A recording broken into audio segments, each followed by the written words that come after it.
बेवकूफ़ होते हैं वो लोग जो कर्म को केवल फल पाने की आशा से करते हैं और इसी आशा के चलते वो ये भूल जाते हैं कि वास्तविक रूप में कर्म करने का अवसर मिलना ही फल है।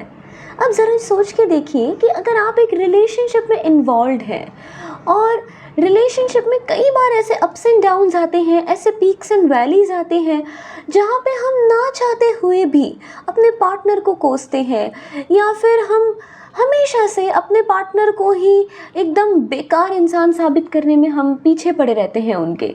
हम हमेशा ये कहते हैं यार कैसा बंदा है या कैसी बंदी है, और हम उनकी इज्जत नहीं करते।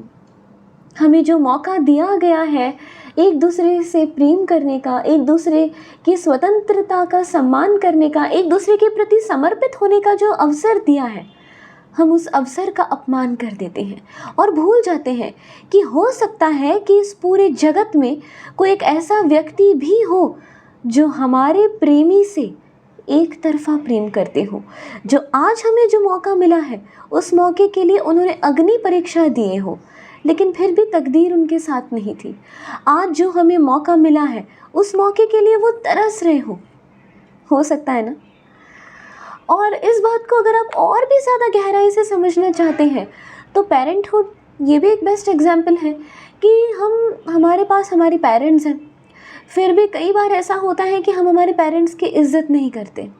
और कुछ तो होते हैं ऐसे राक्षसी मेंटालिटी वाले लोग जो अपने माता पिता पे हाथ भी उठा देते हैं, उन्हें गाली गलौज तक कर देते हैं उनके साथ। लेकिन हम ये भूल जाते हैं कि कुछ बच्चे ऐसे भी होते हैं इस दुनिया में जो अनाथ होते हैं।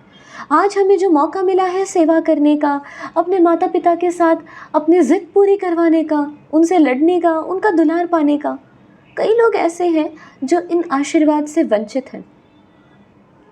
तो क्या ये एक बेस्ट एग्जाम्पल नहीं है ये समझने के लिए कि कर्म करने का अवसर मिलना ही फल है और हम फल के पीछे भागते रहते हैं, कर्म करते हैं और फल की आशा में बैठे रहते हैं। और यदि कर्म ना मिला, उस कर्म का फल ना मिला, तो हम जो कर्म किए हैं उसको बिगाड़ देते हैं, उसे बाउंस बैक करने में लगे रहते हैं कि नहीं यार मुझे तो रिजल्ट ही नहीं मिला, मुझे तो इसका फल ही नहीं मिला।